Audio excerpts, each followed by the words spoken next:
Welcome to the Anthology, A Tale of Two, Part 2.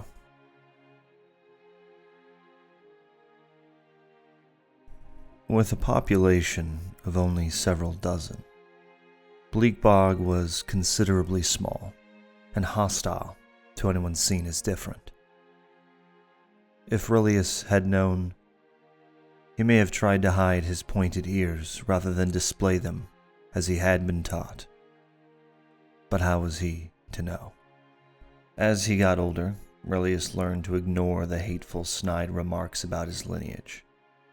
His mother had grown up in this desolate backwater village, to which she spoke fondly of the people that lived here. If she only knew how they treated her only son.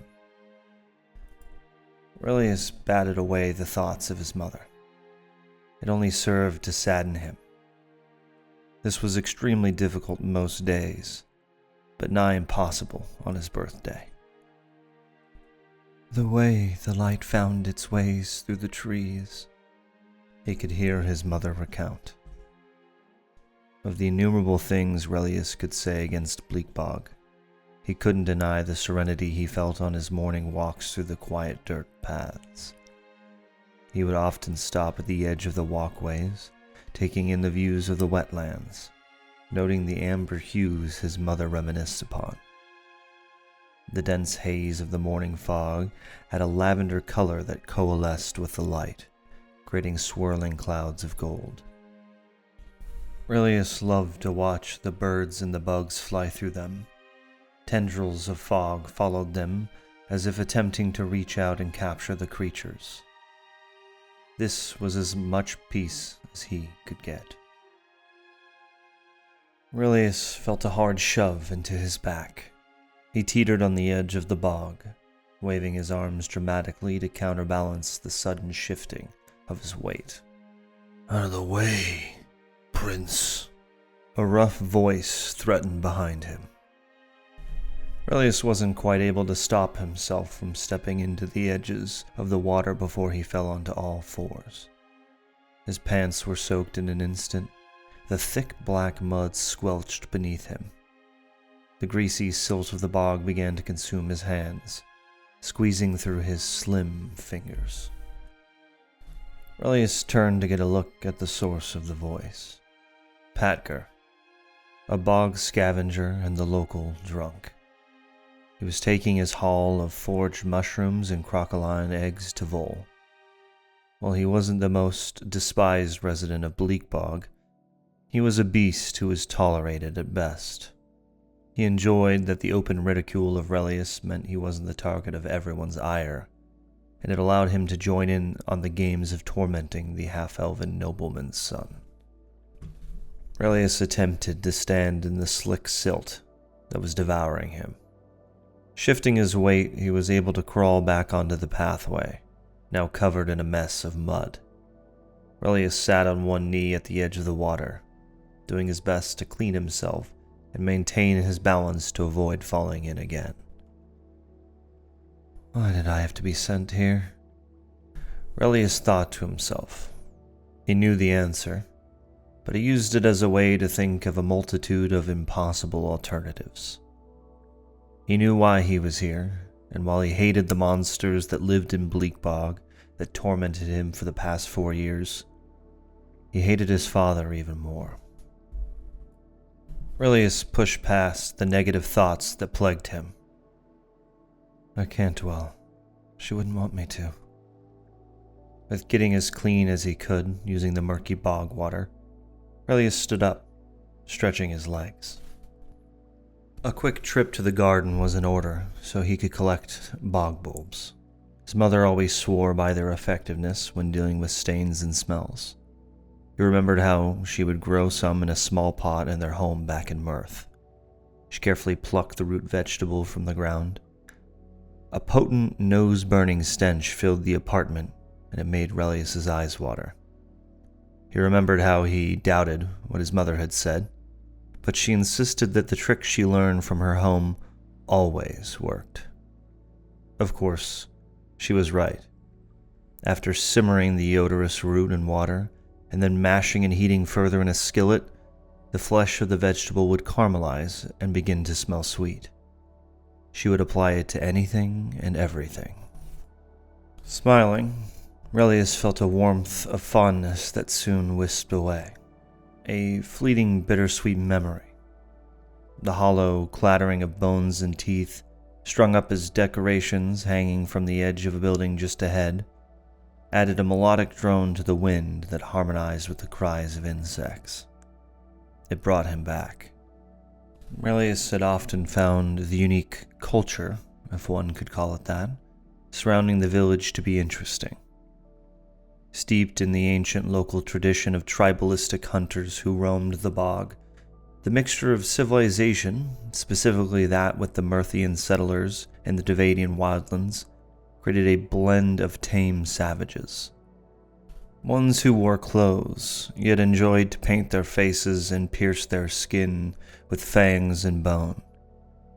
The interest in the culture could never be sated, as anyone who knew the history of the settlement or had a greater understanding of the culture would outright refuse to tell Relius of it, let alone speak to him in any capacity other than to mock or beset him. So Relius did his best to learn from afar. His observations initially led him to believe the people were barbaric and superstitious, but he did learn that survival in the Devadian wildlands was a harsh task. Such things hardly ever led to manners and a respectful demeanor. In a way, he respected them for this. Their unabashed boorishness meant that they were forthright and never held their tongues. But with that same edge of the blade, they cut Relius deep. A breeze blew past. He was reminded of his wet clothes by the chilling bite. The stench of the bog would most certainly linger even after he was all dry. In all fairness, this was something that most residents were used to. Relius didn't want to offend their latest visitor, Gareth Morn. Continuing down the path, Relius found himself outside of the small garden growing at the edge of the settlement. Several patches and plots of dirt lie before him. Their various sprouted stalks and stems were well kept within a sturdy wooden fence. The fence did its best to keep out intruders, but the occasional furry thief would find their way into the delicious sanctum by digging beneath. It was then he was hit with the acrid scent that sent his mind back into the depths of his memories. Bog bulbs. The unmistakable smell, when unearthed, was enough to make your eyes water, but Relius quickly covered his nose and mouth as he began to gag from the intense itch in the back of his throat. Normally, this potency was only something achieved if improperly dissecting the root vegetable. With that fact, Relius's curiosity was piqued. He waded towards the epicenter of the burning haze, struggling to breathe with each passing step closer. Through his watering eyes, he saw what remained of what was the patch of bog bulbs. Chunks of the vegetable lie scattered on the ground, the flesh turning brown from their exposure to the air.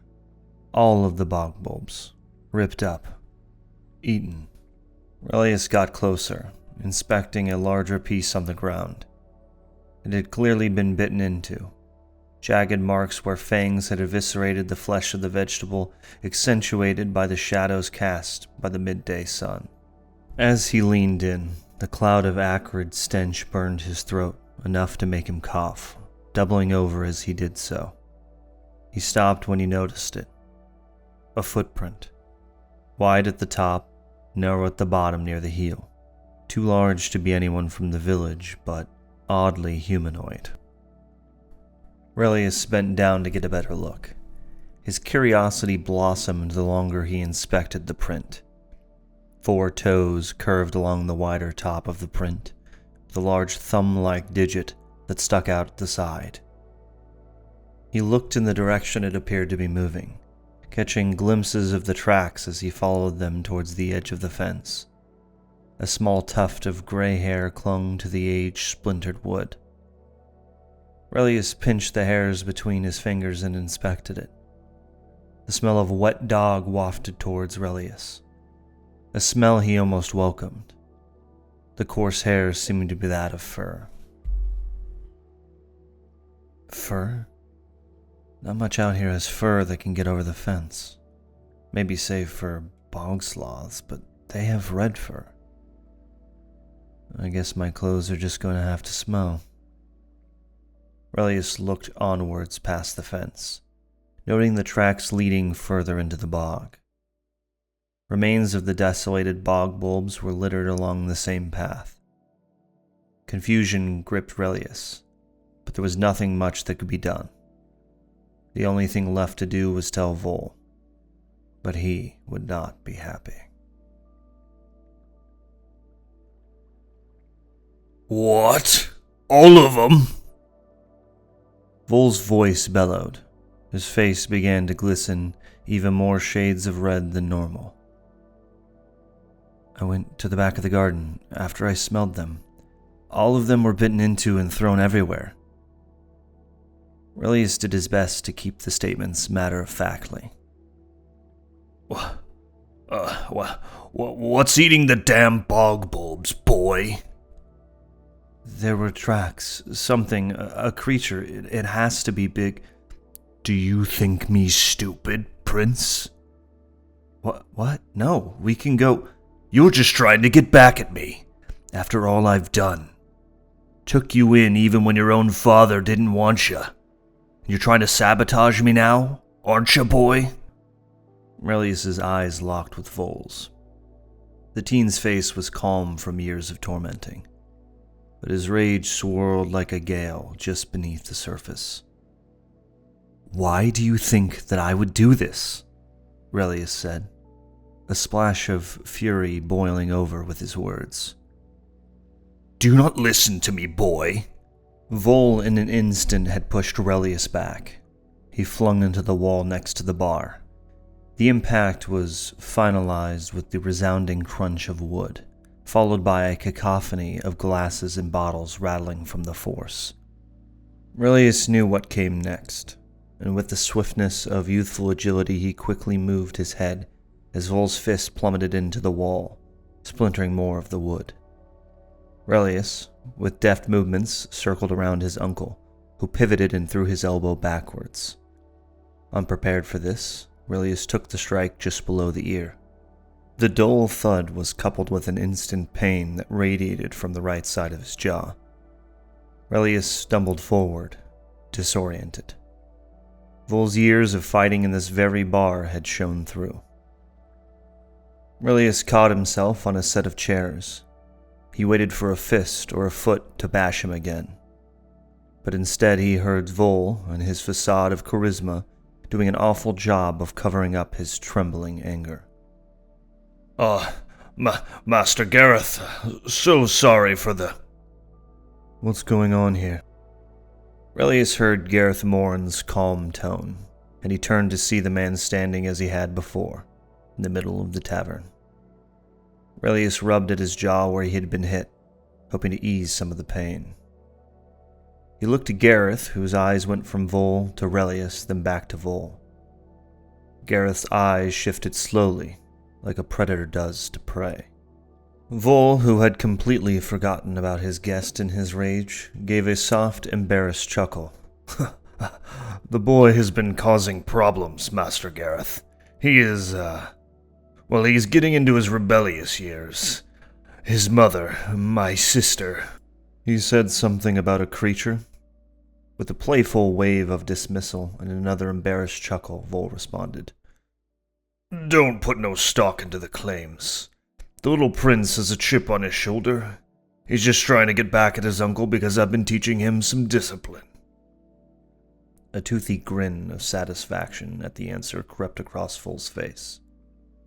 Gareth glanced at Relius, who held his head low, knowing it was best not to speak to save himself more of a beating later. I want the boy to show me what he's found. Processing the request, Vol hesitantly bowed in agreement. I suppose it takes a village to raise a boy. When you see his destructive tendencies, you have my permission to punish him yourself. Relius gave a sidelong glance towards his uncle. His disbelief of how his uncle interpreted the situation was boundless. Perhaps Gareth could see through the act and realize the hatred his uncle possessed. Stepping aside, Gareth let Relius exit the tavern first. He followed just behind him, leaving behind Vol, who had just set out a bottle of Murthian silver gin on the top of the bar, as he began to pour himself a drink. "You smell like shit," Gareth said as he walked down the path. He let out a laugh that broke the silence of their walk. Relius smiled at Gareth's candor. Sorry, Master Gareth, He held his face, trying to ease the discomfort that still lingered. Gareth waved his hand in dismissal. "Please, just Gareth. I feel like I'm aged 10 years every time I hear Master Gareth." All right, Gareth. Smelling like this wasn't my choice. I got pushed into the bog this morning. That's how I found out about the bog bulbs in the first place. So smelling like shit made you hungry? No. Relius laughed. It had been a while since he had done so. It felt good, even despite the persistent pulsing of his fresh bruise. Gareth smiled at Relius, letting out another laugh. His shift in demeanor was like that of night and day. They're great at cleansing stains and smells. Mother taught me the trick to using them. Interesting. I haven't heard that before, although bog bulbs aren't as widespread as something like potatoes. Mother had to get bog bulbs from Uncle Vol while we were living in Mirth. She kept hers in a pot. She used them when she needed to clean. "Mirth? How did you end up all the way out here?" Gareth questioned. The man took interest in two twin-tailed jays fluttering overhead. Their chirps and dance made him crack a slight smile. That was my father's choice, Relius said, trying to remain as outwardly apathetic as possible. "So he was the elf, I assume?" Gareth's question was so straightforward it caught Relius off guard. He expected the frankness from the villagers. But the guest staying in the Witch's Swill, well, Relius felt it added to his charm. Yes. "You don't see many halfkin running around, especially ones without a silver spoon in their mouth. Why are you out here in Bleakbog? Your uncle, he seems like a real bastard." An intense feeling of validation welled up inside Relius. I'm not out here by choice. I didn't have much of a say either. Mother died and father sent me here the first chance he got. Relius felt odd saying it out loud. Vol rubs it in that he got paid to watch over me. "Yeah, I heard him mention something about your father," Gareth said. "Next time Dodge left, you went right and he got you good. If you can get behind him, you can use your speed. He's built to take a few hits, but you can fight him? I don't exactly have many options out here, and trying to stand up and teach him a lesson will just get me thrown out of the tavern. The rest of the folks around here aren't exactly lining up to let me live with them either." Gareth let Relius's words hang in the cool, shaded air. His face furrowed. "So you just roll over? Because you're scared of what might happen? A perfect plan to remain a pariah. Let me give you some advice. You either fight and raise hell, or you roll over and die. I've seen enough villages to know how this all works."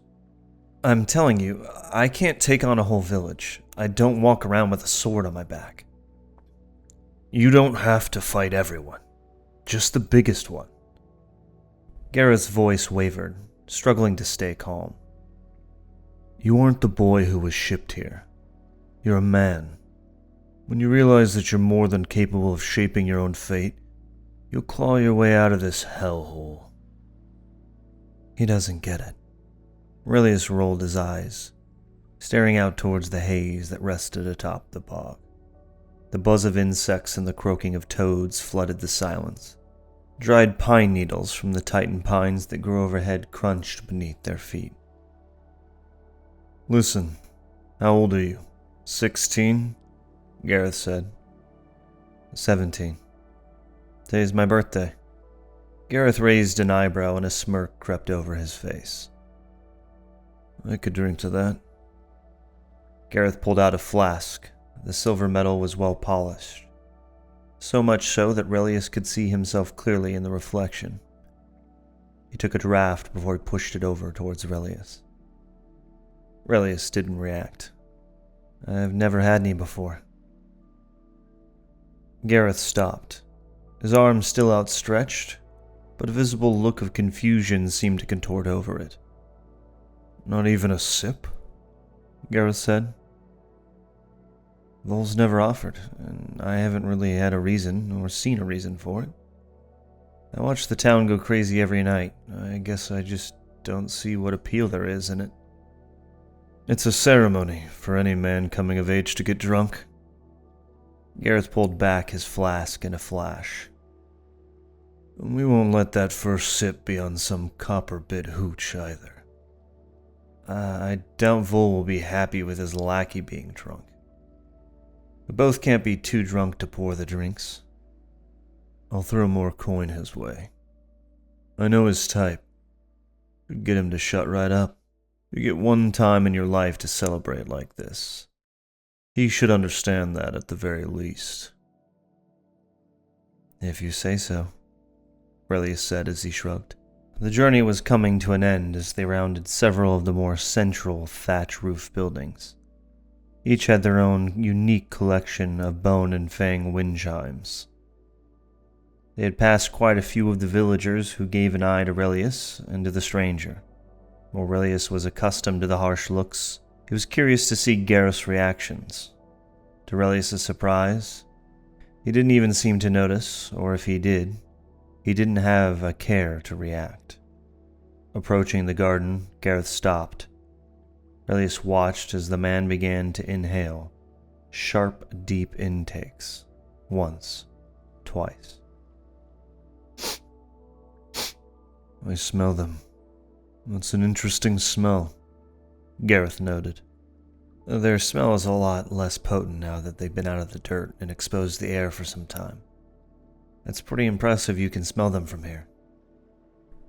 Relius couldn't help but offer praise. Gareth's smell must have been extremely keen. It's part of the job, Gareth said as he immediately began to make his way to the source of the faint smell. His gait was steadfast and unimpeded, a determined demeanor overtaking his carefree attitude. Relius watched in fascination. What is your job? He had hoped to learn a bit more about Gareth, if only to remember him by when he eventually left. You said you were here to study. This doesn't seem like studying to me. Studying? Investigating? Just words, Gareth muttered absently.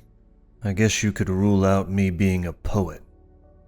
He knelt down, inspecting the footprint Relius had pointed out earlier. The dried mud had left an unmistakably monstrous imprint. Gareth glanced up at the wreckage of the bog bulbs. Words matter, Relius rebutted. Actions matter more, Gareth retorted, standing and wandering towards the carnage. He bent down and inspected the remains of one of the vegetables. Using his thumb, he traced the area where the teeth had gnashed away the flesh of the bog bulb. He dropped the remains on the ground, like a child who no longer wished to play with a toy. He reached for a pocket on the side of his armor, pulling from it a leather-bound notebook and a small piece of sharpened charcoal. But words carry weight. What we say matters, doesn't it? Relius asked, watching Gareth jot down notes. Gareth didn't look up. A man can say many things. He can lie. He can hide who he is. But just like the beasts, what he does defines him. Gareth continued to write into his notebook. As he finished, he carefully returned it to the pocket he had fished it from, along with the charcoal. He peered over to Relius. "What do you think?" Gareth said as he scanned over the area once more. Relius began to look over the scene as he had before. The print that was left. It isn't anyone who lives here. "That's a start," Gareth said. Whatever it is, it ate the bulbs raw, which I haven't heard of anyone doing that before. They burn your mouth if they're not prepared properly. I also found a tuft of gray hair earlier. It smelled really foul, like wet wool that you leave out and gets mold on it. Relius wandered in the direction of the fence, looking for other clues to point out. Lastly, the creature had to have been tall enough to climb over the fence, or at least jump over it. Couldn't have been a bog sloth. They don't jump, and they have reddish fur. As for crocodilians, they don't eat bog bulbs, and in fact they can't stand the smell. Gareth nodded with each addition Relius made with his response. Relius hoped he was being useful and not pointing out rather obvious facts. Without so much as a word, Gareth made his way up to the fence, where he proceeded over it with a casual vault. He made the 4-foot jump look trivial, landing his leap with a resounding smack of his boots hitting the dirt. Relius followed, scrambling over the fence in a much less graceful manner. He turned to see Gareth waltzing towards the bog. For a moment, Relius debated following him. He walked past 2 enormous trunks of the Titan pines, their coarse, fissured bark looking like an abstract mosaic. Gareth seemed to take in the peculiar beauty of the bog, just as Relius had done earlier. The light of the sun was now high overhead, making the heat of the day a bit more uncomfortable. Normally this far north in the Tavadian wildlands meant it was a little colder. But the direct sunlight that made its way through the canopy challenged the status quo. "Are you sure you just want to walk into the bog?" Relius called after Gareth. "The crocodilians are extra aggressive this time of year." Gareth glanced back with a smirk. "Why do you think I brought the sword?" Relius weighed his 2 options. Either he'd go with Gareth and risk his life in the bog, or he returned to the tavern with his uncle. With a sigh, he chose the former.